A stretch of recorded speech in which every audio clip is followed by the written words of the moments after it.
এই যে attach bathroom সহ রুমটা কি দরকার ছিল? রাতের বেলা যে আমি পড়ি তখন আমার অনেক হিসু পায়, তখন আমি কি করব? তখন কি বারবার তোদের রুমে যে লাইটটা অন করে তারপর হিসু করব?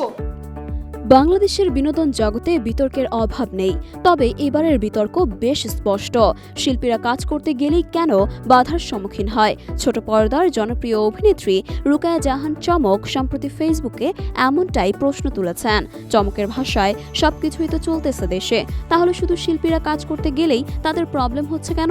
এটা প্রথমবার নয় যখন অভিনেত্রীদের বিরুদ্ধে এমন নিষেধাজ্ঞার মতো ঘটনা ঘটছে।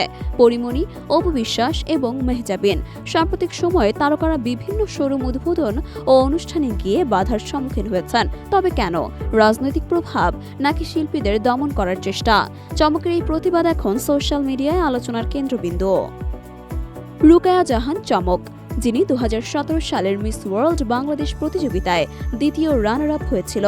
এরপর 2020 সালে অভিনয় জগতে প্রবেশ করেন। অল্প সময়ের মধ্যেই ছোট পর্দায় নিজের জায়গা করে নেন, কিন্তু জনপ্রিয়তার সঙ্গে সঙ্গে বিতর্কও যেন তার নিত্যসঙ্গী।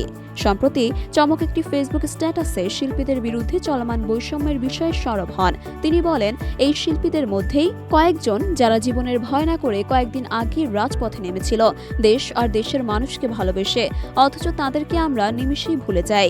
অনেকে মনে করছেন 2024 সালের জুলাই আন্দোলন চলাকালে যেসব তারকারা সরব ছিলেন তাদের পেশাগত জীবনকে ইচ্ছাকৃতভাবে ক্ষতিগ্রস্ত করা হচ্ছে।